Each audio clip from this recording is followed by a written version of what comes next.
قسمت کا لکھا ہوا ہر شخص کو ملتا ہے، یہ بات طے ہے۔ مجھے اور آپ کو وہی مل رہا ہے جو ہماری قسمت میں لکھا ہے، اس سے ایک حبہ بھی، ایک دانہ بھی کم نہیں ملے گا اور ایک زیادہ نہیں ملے گا۔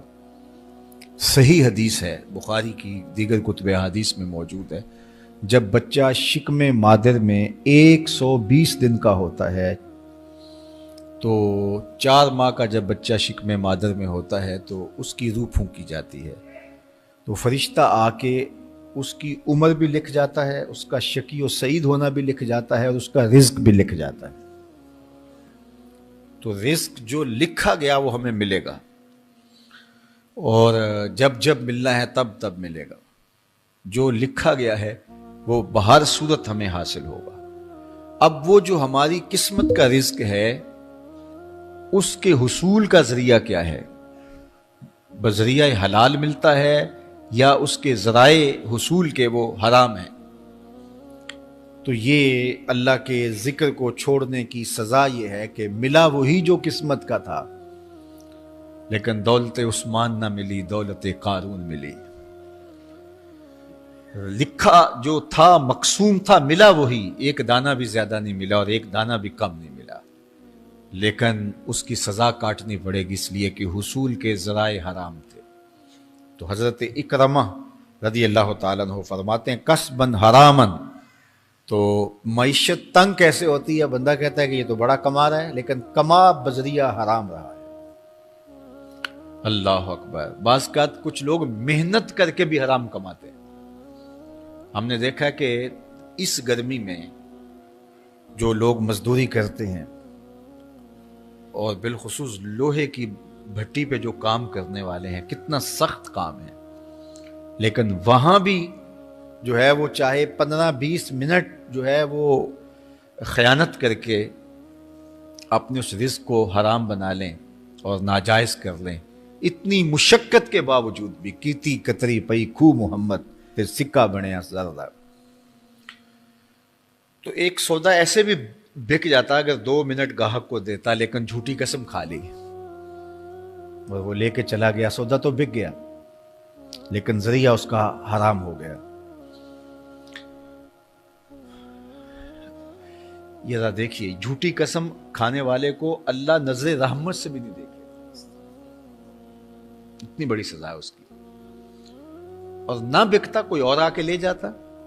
جو قسمت میں لکھا ہے وہ تو آپ کا ہر صورت میں ہوگا، لیکن کچھ لوگوں کو اللہ کے ذکر کو چھوڑنے کا نتیجہ یہ ملتا ہے کہ پھر وہ ان کے ذرائع آمدنی جو ہوتے ہیں، محنت کے باوجود بھی کسب حرام ہو جاتا ہے کسی نہ کسی وجہ سے۔ کئی لوگ دودھ اکٹھا کرتے رہتے ہیں، آخر میں ایک قطرہ پیشاب کا ڈال دیتے ہیں۔ سادہ مثال آپ کے سامنے رکھوں، کتنی محنت سے وہ کیا تھا، تو اپنی ساری محنت کو ضائع کر دیتے اور حرام کا ٹانکا لگا دیتے، ایک قطرے سے وہ سارا ضائع کر بیٹھتے۔ تو یہ اللہ کے ذکر سے منہ موڑنے کا نتیجہ ہے۔ جب تمہارے دل اللہ کی یاد سے خالی ہو جائیں گے، تمہاری زندگیوں میں قرآن نہیں ہوگا، تمہاری زندگیوں کے اندر اسلام کے اجالے نہیں ہوں گے، تو پھر نتیجہ کیا ہوگا کہ معیشت دنک کیا ہے؟ کسبن حرامن۔ دوسرا معنی کہ تنگ زندگی، تلخ زندگی، جو حضرت عبداللہ ابن عباس سے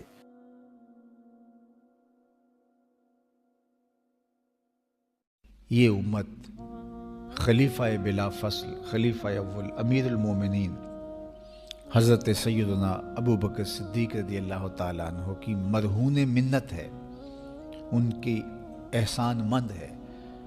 اقبال نے کہا تھا امن الناس بر مولائے ما، کلیم اول سینائے ما، ہستی او کشت ملت را چوں ابر، ثانی اسنین و غار و بدر و قبر۔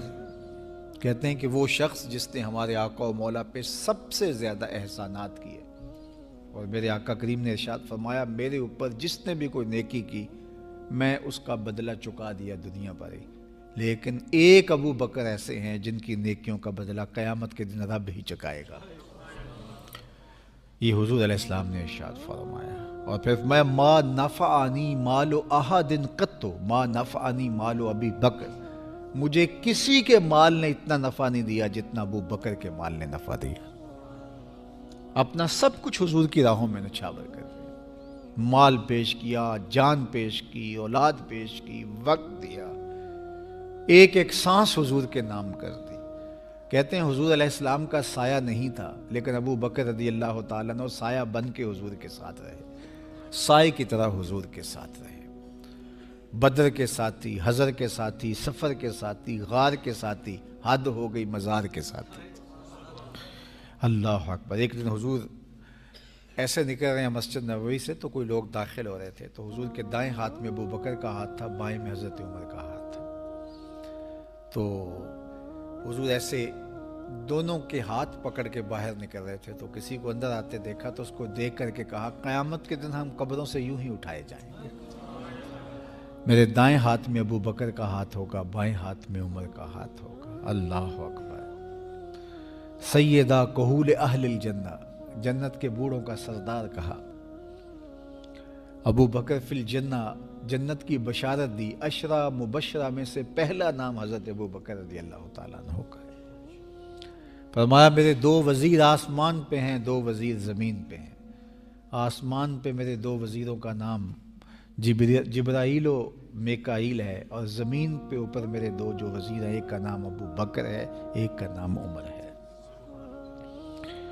تو کیا شان ہے حضرت ابو بکر صدیق رضی اللہ تعالیٰ. ہر نبی کا صحابی عظمتوں کے معراج پہ ہے، لیکن جو شان حضور کے اس جان نثار کو دی گئی ہے، اللہ اکبر. قرآن نے بھی کہا نا وَثَانِيَ اثْنَيْنِ إِذْ هُمَا فِي الْغَارِ. اللہ اکبر.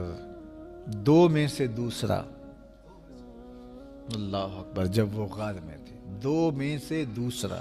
اس لفظ کی خوبصورتی ملاحظہ کیجئے، 2 میں سے دوسرا. حضرت عمر کہا کرتے تھے، حضرت صدیق اکبر کا ذکر کرتے ساتھ رو پڑتے اور کہتے کہ ابو بکر میری ساری زندگی کی نیکیاں لے لیں، وہ غار والی ایک نیکی مجھے دے دیں. ساری نیکیاں زندگی کی ابو بکر لے لیں، ایک نیکی غار والی مجھے دے دیں. تو ان کی ساری نیکیاں ایک طرف اور ابو بکر کی ایک نیکی ایک طرف. اور حضرت عمر کہا کرتے تھے کاش میں ابو بکر کے سینے کا بال ہی ہوتا. کوئی کم شان ہے؟ یہ حضرت عمر کہہ رہے ہیں. یہ عمر جس کے بارے میں میرے حضور علیہ السلام نے فرمایا کہ میرے بعد اگر نبوت کا دروازہ بند نہ ہوا ہوتا، میرے بعد اگر کسی نے نبی ہونا ہوتا تو وہ عمر ہوتا. اتنی شانوں کے مالک. ان الشیطان یفر من ظل عمر، شیطان عمر کے سائے کو دیکھ کے بھاگ جاتا ہے. وہ عمر کہہ رہے ہیں کاش میں ابو بکر کے سینے پر ہوگا ہوا بال ہی ہوتا. یہ شان ہے، یہ عظمت ہے. سارے حضور کے صحابی عظمتوں کے معراج پر، لیکن ان کی شان ہی وکری ہے. کسی پنجاب شاعر نے کہا کہ سارے یار نبی دے سونے، نہیں کوئی اینا یاراں ورگا، نہ کوئی ہویا نہ کوئی ہوسی، اینا جان نثاراں ورگا، نہ اس دھرتی پیدا کیتا اینا یاراں ورگا، اعظم شان صدیق کی دساں اکو یار ہزاراں ورگا. وہ عظمتوں کی کس معراج پہ امن الناس بر مولائے ماں، کلیم اول سینائے ماں، ہستی او کشت ملت راچو ابر، ثانی سنین و غار و بدر و قبر. بدر کے بھی ساتھی، قبر کے بھی ساتھی، مزار کے بھی ساتھی، غار کے بھی ساتھی. اور کھیت اسلام کی کھیتی کے لیے ابر بہار کی طرح برسے اور سیراب کر گئے. اور اس امت کے لیے انہوں نے جو کام کیا وہ انہی کا مقصوم